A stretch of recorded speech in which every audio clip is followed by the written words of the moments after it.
Good afternoon, Steelers Nation. I want to talk about something today that, in my opinion, could end up being one of the most important moves the Steelers make before training camp. And it's not a trade or a new signing. Sometimes the biggest decisions happen behind the scenes, and I honestly think this is one of those moments. According to Steelers insider Mark Kaboly, Pittsburgh is expected to restructure TJ Watt's contract in the coming weeks. On the surface, that might sound like nothing more than a routine salary cap move that every NFL team makes. But the more I looked into it, the more convinced I became that this decision could have a much bigger impact than most people realize. It could influence how aggressive the Steelers are during the season, how they approach future contract extensions, and how much financial flexibility they preserve heading into 2027. So the real question is, are the Steelers simply creating cap space, or are they quietly setting the stage for something bigger? Right now, the Steelers are operating with approximately $5.9 million in available cap space for the 2026 season. While that may sound manageable, it quickly becomes clear why the organization has to pay close attention to every dollar. Several unavoidable expenses are still ahead. Workout bonuses still have to be accounted for. The final spots on the 53-man roster have to be financed.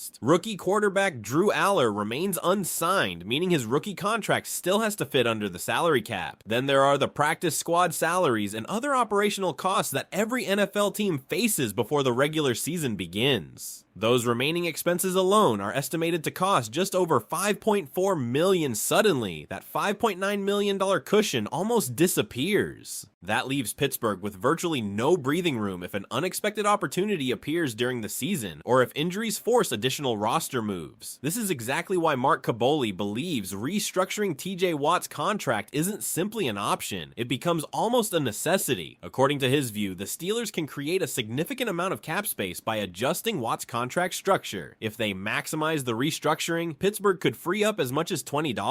$46 million against the 2026 salary cap. That kind of flexibility would dramatically change the team's financial outlook, giving Omar Khan far more room to maneuver if opportunities arise before the trade deadline or later in the season. Kaboly also believes another factor is approaching quickly. Joey Porter Jr. is expected to become one of the franchise's major extension priorities. A contract restructuring for Watt would create additional financial flexibility as Pittsburgh prepares for future commitments to some of its young core players. However, not everyone agrees that restructuring Watt's deal is automatically the smartest move. There is another side to this discussion that deserves serious consideration. The biggest concern centers around TJ Watt's recent production. Last season, Watt finished with 7 sacks, a number that naturally raised questions compared to the incredibly high standard he has established throughout his career. Beyond the sack total itself, some of the advanced pass rushing efficiency numbers suggested he wasn't producing pressure at quite the same rate as some of Pittsburgh's other edge rushers, including Alex Highsmith and Nick Herbig. Of course, context matters. Watt consistently draws double teams, chips from tight ends and running backs, and receives the offense's full attention every single week. Those responsibilities rarely show up on the stat sheet. Elite defensive players often create opportunities for teammates simply because offenses devote so many resources to slowing them down. Still, when a player earns more than $40 million annually, expectations naturally remain extremely high. The Steelers invested that money because they expect Watt to overcome those extra blockers and continue producing game-changing plays. If another season of statistical regression were to occur, Pittsburgh could find itself carrying even more dead money in future years after a restructure. That's where the financial risk enters the conversation. A restructure provides immediate cap relief, but it also pushes financial obligations further into future seasons. If the organization ever reached a point where difficult decisions had to be made regarding Watt's long-term future, restructuring today would make those decisions far more expensive tomorrow. Because of that possibility, another approach has emerged. Instead of restructuring Watt's contract, some believe Pittsburgh could achieve meaningful cap relief by restructuring DK Metcalf's deal instead. Rather than making an aggressive financial commitment involving one of the franchise's highest paid defensive stars, the Steelers could simply convert a portion of Metcalf's salary into a signing bonus. That adjustment would spread cap charges over future seasons while immediately creating additional room without carrying quite the same long-term uncertainty. Even a relatively relatively modest restructure involving Metcalf could help ease many of Pittsburgh's current cap concerns without locking the organization into a more difficult financial position regarding Watt if circumstances change over the next year. There is also another important detail that often gets overlooked whenever Joey Porter Jr.'s future extension is discussed. The Steelers have established a fairly consistent philosophy when extending young players before their rookie contracts expire. Rather than placing significant cap charges into the final year of those rookie deals, Pittsburgh generally shifts the larger financial commitments into future seasons. The organization followed this approach with Nick Herbig, and they handled Darnell Washington's extension similarly. If that same strategy is used for Joey Porter Jr. and potentially Keeanu Benton, the immediate salary cap impact could be far less significant than many fans assume. In other words, Pittsburgh may not necessarily need to restructure TJ Watt simply to make future extensions work. There are multiple financial tools available, and Omar Khan has already demonstrated creativity when managing long-term contracts. That leaves Steelers fans with a fascinating question as training camp approaches. Should Pittsburgh prioritize immediate salary cap flexibility by restructuring the contract of one of the greatest defensive players in franchise history? Or would it be wiser to preserve long-term flexibility and explore less risky alternatives instead? What do you think the Steelers should do with TJ Watt's contract before training camp begins? Let me know your opinion in the comments, because this debate could end up having a major impact on the direction of the 2026 season. One development that could have an even bigger impact on the field has quietly taken place away from the salary cap discussion, and it involves one of Pittsburgh's newest defensive additions preparing himself alongside one of the greatest defensive players the city has ever produced. Jaquan Brisker recently spent time working out with Aaron Donald, the legendary former defensive tackle and fellow Pittsburgh native. For Steelers fans, this wasn't simply a photo opportunity or an off-season publicity moment. It offered a glimpse into how seriously Brisker is approaching his first season in black and gold. According to the report, the workout focused heavily on pass rushing techniques, with Donald sharing insight on how to attack quarterbacks more effectively. That immediately raises an interesting possibility for Patrick Graham's defense. Brisker has shown throughout his NFL career that one of his biggest strengths is his ability to blitz. Yet during his time in Chicago, that skill wasn't consistently featured. Now, joining a defense coordinated by Patrick Graham, there's reason to believe those opportunities could increase dramatically. When you look at the personnel Pittsburgh has assembled, the possibilities become extremely intriguing. Patrick Graham isn't walking into a defense that relies on one or two designated pass rushers. Instead, he has a roster filled with players capable of creating pressure